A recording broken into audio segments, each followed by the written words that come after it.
रिया जल्दी करो बेटा, लेट हो रहे हैं। यो आ गई पापा, अब चले। हाँ, कितनी देर लगाती हो तुम तैयार होने में? कॉलेज मुझे जाना है तुम्हें? वैसे पापा आप भी तो रोज जाते ही हो मेरे साथ। अरे वो तो मैं तुझे छोड़ने जाता हूँ। हाँ, और बस एक आप ही ऐसे पापा हो जो अपनी बेटी को रोज कॉलेज छोड़ने और लेने जाते हो। क्यों, तुझे कोई दिक्कत है क्या? हाँ बिल्कुल दिक्कत है। पता है मेरी सारी सहेलियां मजाक बनाती है मेरा, कहती है लो पापा की बेबी परी आ गई। तो ये तो अच्छी बात है ना, तू है ही अपने पापा की परी। रहने दो ना पापा, बातों में आपसे तो कभी नहीं जीत पाऊंगी मैं। रिया की बात सुनकर रामलाल हंस देता है और कार चलाने लगता है। रास्ते में रामलाल पुराने दिनों की यादों में खो जाता है। रामलाल का छोटा सा और सुखी परिवार था, लेकिन फिर एक दिन रिया की माँ की मौत हो गई और तब से रामलाल ने ही फैक्ट्री और रिया दोनों को अकेले ही संभाला। और फिर कॉलेज पहुंचने के बाद ओके पापा बाय। ओके बाय, पापा की बेबी परी। उफ, गलती कर दी आपको बताकर, बाय। ठीक है बाय। और सुनो, मैं शाम को टाइम पर आ जाऊंगा, ठीक है ना? रामलाल अपनी इकलौती बेटी रिया से बहुत प्यार करते थे। वैसे तो रिया थोड़ी चंचल और जिद्दी थी, पर दिल की बहुत अच्छी थी। शाम को तय वक्त पर रामलाल अपनी कार से रिया को लेने उसके कॉलेज पहुंच गए। तभी उसने देखा कि रिया वहाँ खड़े कुछ लड़कों से बात कर रही थी। फिर रामलाल ने कार का हॉर्न बजाया तो रिया फौरन कार में आकर बैठ गई और फिर ये लड़के कौन थे? अब वो मेरे क्लासमेट्स थे पापा, मुझसे नोट्स मांग रहे थे। पक्का ना, कोई और बात तो नहीं? वरना कुणाल को बता दूंगा। क्या पापा? कुणाल का नाम सुनकर रिया शर्मा गई। दरअसल कुणाल रामलाल के जिगरी दोस्त महेंद्र का इकलौता बेटा और महेंद्र के पूरे एम्पायर का इकलौता वारिस था। बचपन में रामलाल और महेंद्र ने उन दोनों की शादी तय कर दी थी और ये बात कुणाल और रिया दोनों जानते थे। खासकर रिया तो बस कुणाल और अपनी शादी का ही इंतजार कर रही थी। वो कुणाल को पसंद करती थी और फिर आधे रास्ते में। चलो तो। क्या हुआ पापा? अरे पानी पूरी नहीं खानी तुझे? हाँ, यू आर द बेस्ट पापा। जल्दी से 2 प्लेट पानी पूरी लगा दो यार। जी सर, ये लीजिए मैम। हाँ भाई, कुछ भी कहो, तुम्हारे हाथों में जादू है यार। कभी टिक्की और पापड़ी चाट खाकर भी देखिए सर, उतना ही टेस्टी बनाता हूँ। भाई आज नहीं, कभी और खाऊंगा। चलो अब चलता हूँ, ये लो अपने पैसे। नहीं सर, पिछली बार के बच गए थे, आज हिसाब बराबर हो गया। अरे मुझे तो याद भी नहीं था। कोई बात नहीं सर, मुझे तो याद था ना। रामलाल ने ओम के कंधे पर हाथ रखा और मुस्कुराकर वहाँ से चले गए। फिर रास्ते में ये लड़का मुझे बहुत अच्छा लगता है, सबकी मदद करता है और देखो तुमने कितना ईमानदार भी है। पापा ऐसा भी कुछ खास नहीं है उसमें, आपको तो बस सबकी तारीफ करने की आदत है। नहीं बेटा, तुझे पता है एक शाम मेरी गाड़ी का टायर पंक्चर हो गया था। तब तो मैं उसे जानता भी नहीं था। मेरे घुटने में दर्द था, इसीलिए मैं चाहकर भी टायर चेंज नहीं कर पा रहा था। तब वो लड़का आया और उसने मेरी मदद की और बदले में पैसा भी नहीं लिया मुझसे। हाँ तो ये तो कोई भी कर देता। नहीं, कोई भी नहीं करता है। बहुत मतलबी है आज के जमाने के लोग। नहीं पापा, कुणाल को देखा आपने, वो कितना केयरिंग है। हाँ वो भी है। अच्छा सुन, तेरा कॉलेज खत्म होते ही मैं कुणाल से तेरी शादी की बात करूंगा। रामलाल चाहते थे कि कुणाल और रिया की शादी जल्द से जल्द हो जाए, लेकिन फिर एक हादसे में कुणाल के पिता महेंद्र की मौत हो गई और शादी की बात टल गई। फिर एक दिन कॉलेज में। हाय रिया। ओह वाह, व्हाट अ सरप्राइज। आज तुम्हें रिसीव करने में आया हूँ। तुम्हारे पापा का फोन आया था कि वो किसी मीटिंग में बिजी, तो ऐसे बहाने तुमसे भी मिलना हो गया। चले? हाँ चलो ना। कार ड्राइव करते हुए कुणाल को रिया एक तक देखे जा रही थी। फिर जैसे ही ओम की दुकान आई तो रिया ने झट से कहा स्टॉप। क्या हुआ? Is everything fine? यस, आओ ना, मैं आपको पानी पूरी खिलाती हूँ।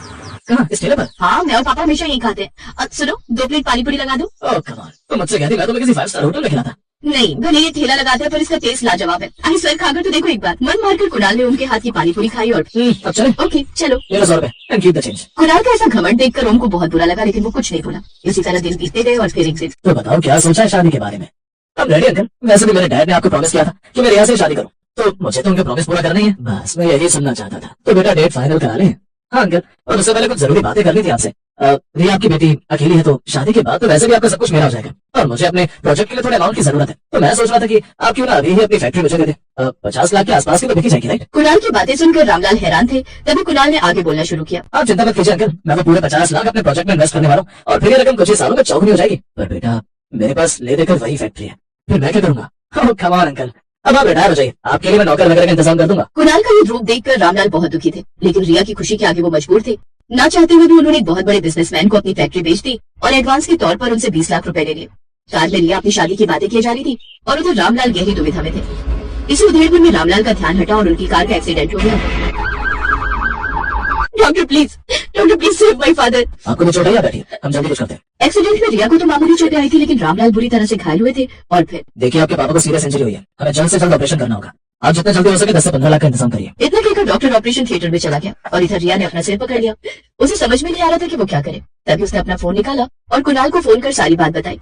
कुणाल प्लीज पापा को बचा लो। बचा लो? अंकल अपनी फैक्ट्री बेचकर जो पैसा लिया उसे यूज करो ना। और हाँ सुनो, वैसे तो बात 50 लाख की थी, पर 40 भी मिलेंगे तो भी मैं तुमसे शादी कर लूंगा, ठीक है? Don't worry. उसने अगला फोन अपने पापा की फैक्ट्री के मैनेजर को किया और सारी सच्चाई जानने के बाद उसका दिल बैठ गया। हे भगवान, अब मैं कहाँ से लाऊं पैसे? पता नहीं पापा ने पैसे कहाँ रखे हैं। ये भी कोई नहीं जानता। रिया माथा पकड़कर हॉस्पिटल में बैठी थी कि तभी वहाँ ओम आया और उसके हाथ में एक ब्रीफकेस था। मैडम, आपके पापा ये बैग मेरे ठेले पर ही भूल गए थे। अब मुझे तो पता नहीं था कि आपके पापा का है, और इसके मालिक का पता लगाने के लिए मैंने इसे खोलकर देखा था। इसमें ढेर सारे पैसे मैडम जी। मैं इसे लेकर आपके घर गया तो पता लगा कि सर का एक्सीडेंट हुआ है। आप दोनों ठीक तो है ना? रिया ने झट से बैग खोला तो उसमें वाकई 20 लाख रुपए थे। रिया को लगा कि ओम उसकी जिंदगी में फरिश्ता बनकर आया है। उसने झट से काउंटर पर सारे पैसे जमा कर दिए और फिर ओम को सारी बात बताई। ओम अभी 2 दिनों तक रिया के साथ अस्पताल में ही रुका रहा। ऑपरेशन के 2 दिन बाद रामलाल को होश आया तो सामने ओम और रिया बैठे हुए थे। सर आप ठीक है ना? अरे ओम, तुम यहाँ कैसे?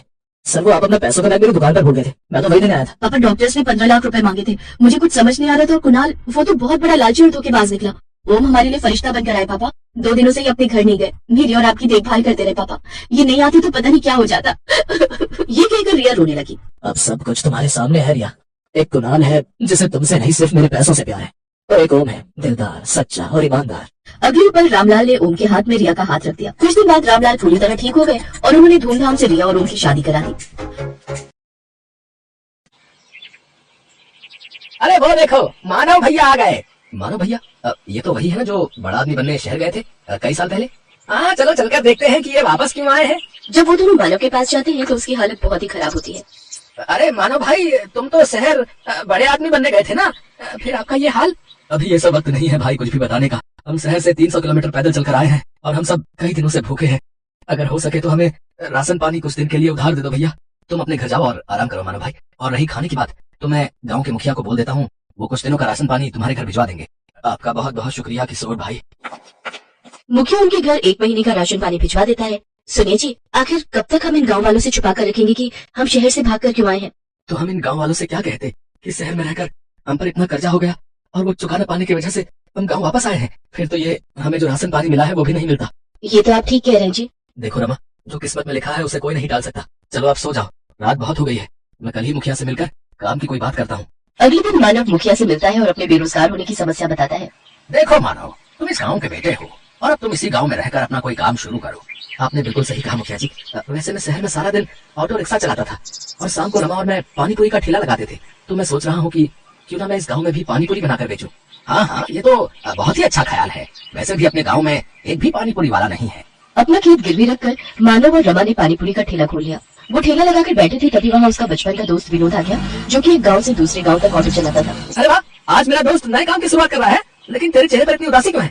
क्या बताऊं यार, ठेला लगाए पूरे 2 घंटे हो गए लेकिन अभी भी एक भी बोनी नहीं हुई। अच्छा बता, कितने की प्लेट दे रहा है तू इन गोलगप्पों की? भैया 10 रुपए के 5 गोलगप्पे हैं बस। अच्छा भाभी, फिर तो मेरे लिए 1 प्लेट लगा दीजिए। मानव उसको गोलगप्पे बनाकर खिलाने लगा। उनको चखते ही विनोद ने कहा, अरे वाह, ये तो सचमुच किसी अमृत समान है। कुछ ही दिनों में उनका पानीपुरी का काम बहुत अच्छे से चलने लगता है।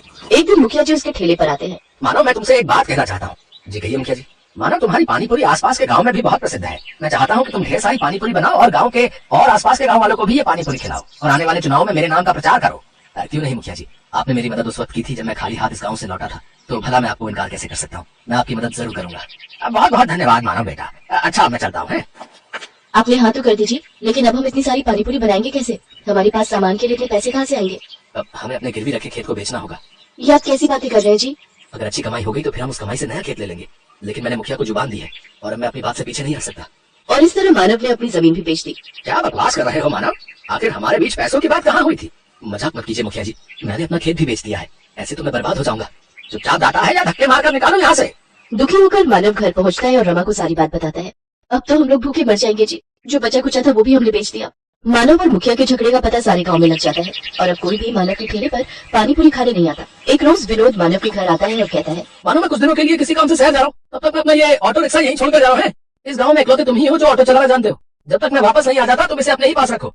अगर तुम्हें कोई परेशानी ना हो तो क्या मैं कुछ दिनों के लिए तुम्हारे इस ऑटो का इस्तेमाल कर सकता हूँ भैया? हाँ हाँ क्यों नहीं, अरे ये भी कोई पूछने की बात है। इतना कहकर विनोद वहाँ से चला जाता है। सुनिए जी, मुखिया जी ने जो ढेर सारी पानीपुरी बनवाई थी, क्यों ना हम उन पानीपुरियों को ऑटो में ले जाकर आसपास के गांव में बेचें। मानव रमा के साथ मिलकर गांव-गांव घूमकर अपनी बनाई हुई पानीपुरी बेचने लगा। देखते ही देखते वो दोनों ऑटो रिक्शा पानीपुरी वाले नाम से फेमस हो गए। आज मैं बहुत खुश हूँ।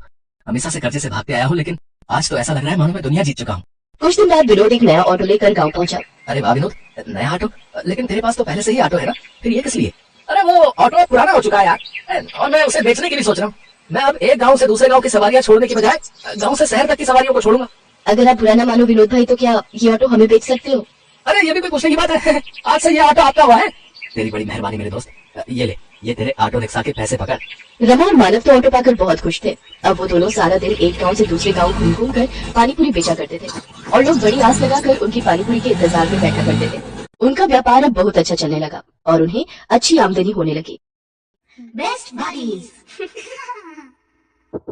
Hello friends. Thanks for watching this video. अगर आपको ये वीडियो पसंद आया है तो प्लीज लाइक, सब्सक्राइब, कमेंट्स करें इस वीडियो पर और हाँ, शेयर करना भी ना भूलें।